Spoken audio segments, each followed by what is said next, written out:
The story of the Alakijas are going everywhere is actually viral, you know, and we have seen it here and there how people are saying, oh, Shebi, she said she was washing her husband's pants. Some people are as in literally mocking her, some are gloating as far she made the generation of now that don't like to wash their husband's pants. She made them feel like they are not wise enough. Shebi won't let it you get that kind of thing. And they are gloating, they are mocking, those are praying at there, those are also blaming the devil that are there. That's where I'm going.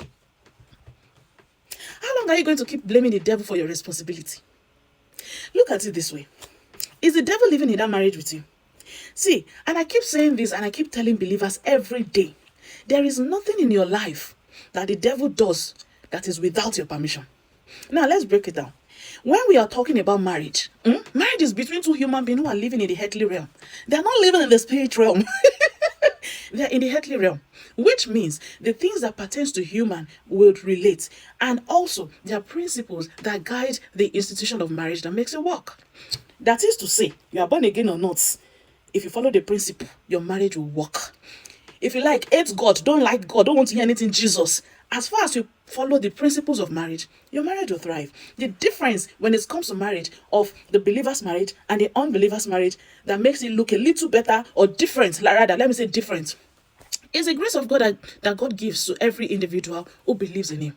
There's grace, there's general grace for everyone, and there's a unique grace for those who are called by the name of the Lord. Now, if you look at it closely, there are so many Christian homes that are so toxic. So toxic that the devil is like, I need to come and learn from these people. They seem to know how to manipulate more than I do. Wow. You will see a wife catching the husband red-handed with his manipulation or with his cheating or with his lies, and then he gaslights her into thinking you are the problem. Take, for example, a wife is cheating. I mean, a husband is cheating. The wife, catch him red-handed. And instead of the husband to acknowledge, oh, I'm sorry, I cheated on, at least be sorry, even if it's fake first, even though we know it's fake, but at least say sorry. No, this is what they do.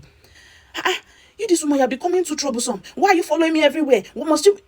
Can you see how they would change the table? Or even fault you for cheating? They will say, you made me go out after all, you didn't give me a chance to touch you, blah, blah, blah, blah, blah. They start with the gaslighting. And can I tell you this? So many marriages are on, they're sitting on a time bomb. So many Christian homes. And I dare say, it's not because God is not interested in making the marriage work, but because it involves three wills. The will of the husband, the will of the wife, and God. The will of God, we all know it is clear. He wants the marriage to thrive. God does not like divorce, but He doesn't hate the divorcee. That today is not for that. And while the will of God is for the marriage to work, God cannot make that marriage to work without the consent of these two wills, which means that these two wills must follow the principles of the marriage. What are the principles? Submit one to another. Unfortunately, many Christian homes jump this particular verse. They go straight to wife, submit unto your husband. But when it is time to submit one to another, which means that if the husband wants to actually buy a particular investment and the wife is like, I'm not comfortable, the ideal thing will be, let me wait, let me try and convince her, let me let her see reasons to why we need to go for this investment. But what some men will do at that point is, I am the head, it is what I say that is final, and they go ahead. Let me tell you, that's a tick against you already. Number one, before God and before the institution of marriage, you are against yourself. Some husbands see their wife as a competition. If their wife is getting to a stage that is looking like it's above their own, they begin to sabotage it. They find every fault, they project rubbish on their wife, even say their wife is cheating on them, not just because the woman is becoming more successful. Let me say this. In the institution of marriage, nobody is more successful than the other when the team spirit is there, when the partnership spirit is there. But once this is absent, you become each other's competitor. Any little success is doing more than me. You want to sabotage the woman too. Excuse me. Both of you are just sabotaging each other because of your own insecurities, because of your low self-esteem.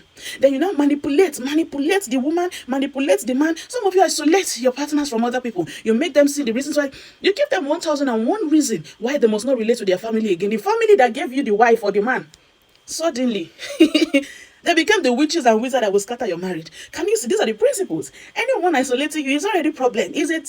So many marriages, and sadly, they put up front, they come online, they show you that, oh, our marriage is working. And I'm not saying this because I want to mock them. I'm saying this to tell you the realities out there. So many men are very responsible. All they want to do is to control a woman. So many women are not ready to cooperate with their husband. All they want is to use their femininity to control the man and make the man feel like he's not doing enough. If you are not putting the right thing in your bank, in your marital bank, you will get whatever it is you put in your bank.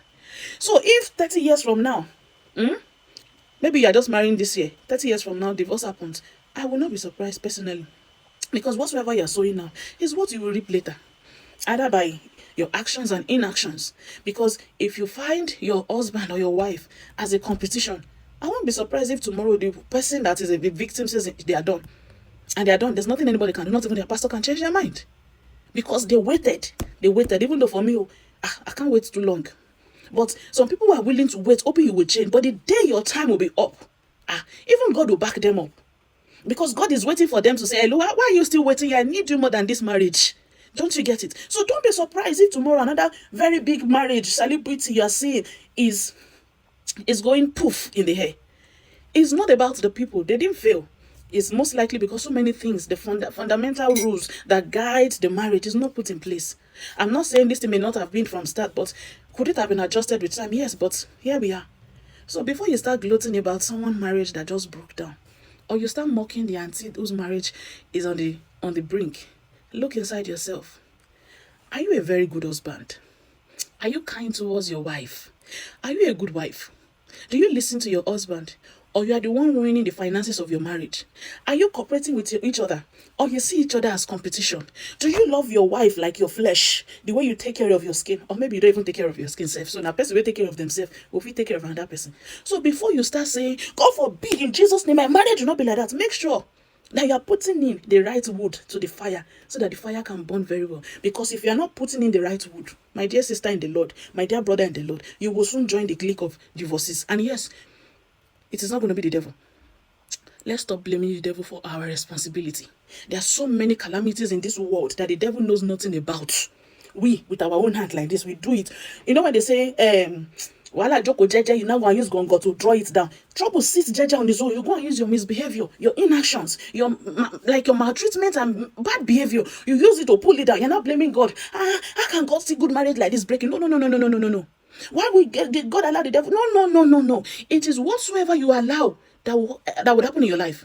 If you permit the devil to come and sit at the center of your home, you will see him and he will take full charge. The same way if you give God all the space. So my dear sister and brother, before you start blaming the devil for marriages that are breaking down, first look around you. I'm sure there are marriages that are working. But the problem also is that instead of you looking around, you are looking afar off.